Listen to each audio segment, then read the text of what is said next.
পছন্দের জিনিসগুলো একটু যত্ন সহকারে সংরক্ষণ করে রাখলে সিজন ছাড়াও একেবারে তৃপ্তি নিয়ে খাওয়া যায়। এটা প্রায় 1 কেজি ওজনের একটা মাছের মাথা আমি ভালো করে লবণ দিয়ে ধুয়ে নিয়েছি। এটা দিয়ে আজকে আমি শিমের বিচিগুলো রান্না করব। আমি বেসিক্যালি এই মাছের মাথাটা রাখছিলাম শিমের বিচিগুলো রান্না করব বলে। এগুলো আমি সুন্দর করে লবণ দিয়ে ভালো করে ধুয়ে নিয়েছি। এখন পানি থেকে উঠিয়ে একটা বাটিতে রেখে দিচ্ছি। খুবই মজা হয় এটা। আমি শিমের বিচিগুলো আমার বাংলাদেশ থেকে আনার পরে ছুলে তারপরে সুন্দর করে ডিপের মধ্যে সংরক্ষণ করে রাখছিলাম।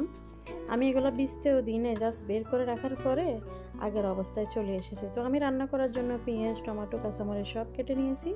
নেওয়ার পরে প্যান গরম করতে দিয়েছি। একটা প্যানটা গরম হয়ে যাওয়ার পরে দিয়ে দিলাম তেলে দিয়ে দিলাম বড় সাইজের একটা পেঁয়াজ, কয়েকটা কাঁচামরিচ সহ।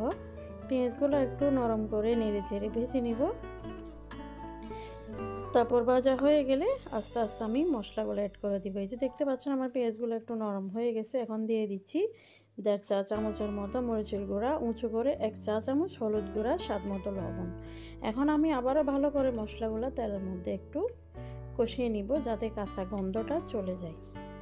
আমার 1 মিনিট ভাজা শেষ। এখন আমি কষানোর জন্য পানি দিয়ে দিব। পানি দেওয়ার শেষে এবার আমি বড় সাইজের একটা টমেটো এখানে কুচি করে দিয়ে একটু নেড়ে চেড়ে মিশিয়ে ঢাকনা দিয়ে ততক্ষণ পর্যন্ত কষাবো যতক্ষণ না পর্যন্ত পেঁয়াজ টমেটোগুলা গলে একেবারে কষিয়ে তেলগুলা উপরে উঠে না আসে। কারণ সব মজা সব তরকারি, মাছ, মাংস সব কিছু মজাটা ডিপেন্ড করে কষানোর উপরেই।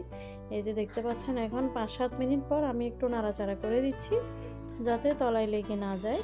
মাঝে মধ্যে এভাবে একটু নাড়াচাড়া করে দিতে হবে।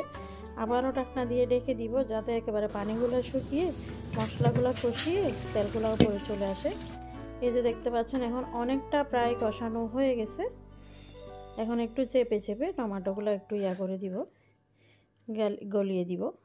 এই যে দেখতে পাচ্ছেন অনেকটা কষানো শেষে আমি প্রায় চুলার জাল হাই হিটে দিয়ে 1 মিনিট পর্যন্ত লাড়াচাড়ে তারপর কষিয়ে নিয়েছি। এই পর্যায়ে আমি মাছগুলো দিয়ে দিচ্ছি। অনেক বড় মাছের মাথাটা প্রায় 1 কেজি ওজনের হবে। এটা আমি শিমের বিচিগুলো রান্না করার জন্যই রাখছিলাম। সাথে 2-3 টুকরা লেজের দিকে যে মাছের পিসগুলো থাকে ওগুলা দিছি, একটা ফেটিয়েও দিছি সাথে। ওগুলা দিয়ে আমি আজকে রান্না করব। খুবই মজা হয়েছে। আমরা তো খাওয়ার পরে অবশ্যই আপনাদেরকে রেসিপিটা শেয়ার করি।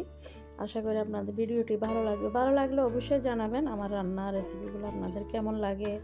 আর যারা এখনও আমার পেজটা ফলো করেন নাই অবশ্যই আমার পেজটা ফলো করে সাথে থাকবেন। সেম আমার ভিডিও ইউটিউবেও পাওয়া যায়, চাইলে সেম নামের আমার ইউটিউব চ্যানেলটাও ভিজিট করতে পারেন।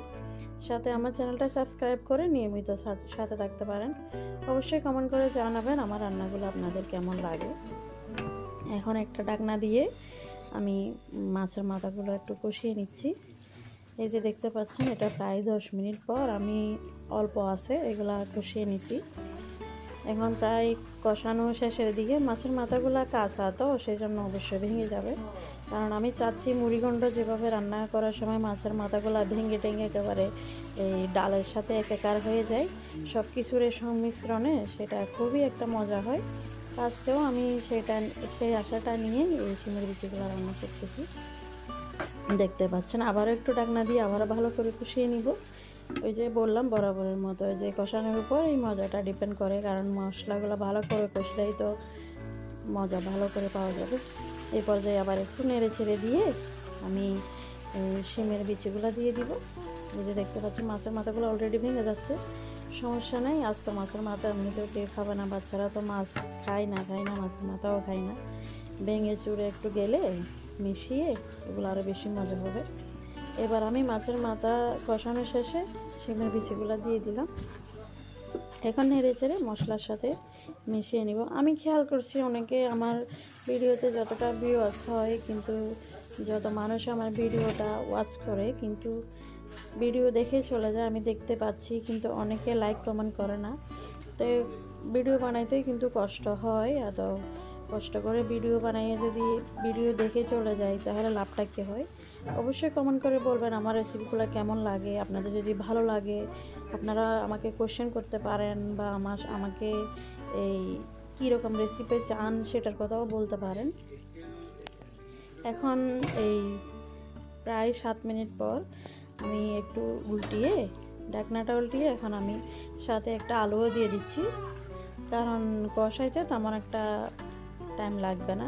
শিমের বিচিগুলো যেহেতু একেবারে ফ্রেশ শিমের বিচি, তো আমি কাঁচা শিমের বিচি সংরক্ষণ করে রাখছিলাম, সিদ্ধ হতে টাইম লাগবে না। সাথে একটা আলু দিয়ে দিলাম। আমরা তো সবসময় রান্না করার সময় বেগুন অ্যাড করি, আমরা চাটগাঁই ভাষায় যেটাকে ফুতা বাইন বলে ওইটাই অ্যাড করি। আজকে বেগুন অ্যাড করব না, আজকে শুধু মাছের মাথা দিয়ে আর আলু দিয়েই রান্না করব। দেখতেই পাচ্ছেন। তো খালি তো বিচি খেলে হবে না, সাথে ভাতের সাথে মাখিয়ে খাওয়ার জন্য তো একটু ঝোলেরও প্রয়োজন। সেই জন্য আলুগুলো সিদ্ধ হওয়ার জন্য আমি সাথে একটু ঝোলও দিয়ে দিব। এভাবে আমি এখনও তো কোনো পানি অ্যাড করি নাই, দেখতে পাচ্ছেন কতটা মাছের মাথাটা ভেঙে একেবারে কতটা লোভনীয় হয়েছে। এখন একটু পানি দিয়ে দিলাম যাতে আলুগুলো সিদ্ধ হয়ে যায়। পরে কেটে একটা টমেটোও দিয়ে দিব, তারপর কাঁচামরিচ তো দিব ফ্লেভারের জন্য। এই যে দেখতে পাচ্ছেন, এই পর্যায়ে আমি একটা টমেটো কেটে দিয়ে দিব, একটু নাড়াচাড়া করে। ঝোল এতটুকুই থাকবে, আর বেশি ঝোল দিব না, কারণ বেশি ঝোল দিলে আবার একেবারে শিমের বিচি আর ঝোল আলাদা হয়ে যাবে, খুঁজে পাবো না। এই যে স্কোয়ার করে করে কিউব করে কেটে এই টমেটোগুলো খাওয়ার সময় পাতে উঠলে কিন্তু অনেক মজা লাগে। আর বেসিক্যালি খাসের সাথে শিমের বিচি বলেন, খাসা বলেন, আমরা তো খাসা বলি চাটগাঁই ভাষায়, এরকম করে টমেটোগুলো দিলেই সুন্দর। তখন আমি বড় সাইজের একটা টমেটো এরকম কিউব কাটে দিয়ে দিলাম, সেই সাথে আমার শিমের বিচিও সিদ্ধ হয়ে গেছে। 1 মিনিট কাঁচামরিচের ফ্লেভার বের হলে সামান্য একটু ধনেপাতা দিয়ে নামিয়ে নিব। আজকে আমার ধনেপাতা বেশি ছিল না। তো দেখেন আমার কত সুন্দর লোভনীয় মাছের মাথা দিয়ে শিমের বিচি রান্না হয়ে গেছে। এবার মজা করে গরম গরম ভাতের সাথে খাবো। এই ছিল আমার আজকের মজাদার শিমের বিচি রান্নার রেসিপি। কেমন হয়েছে অবশ্যই জানাবেন। দেখা হবে নেক্সট কোনো রেসিপিতে। সে পর্যন্ত ভালো থাকবেন। আল্লাহ হাফেজ।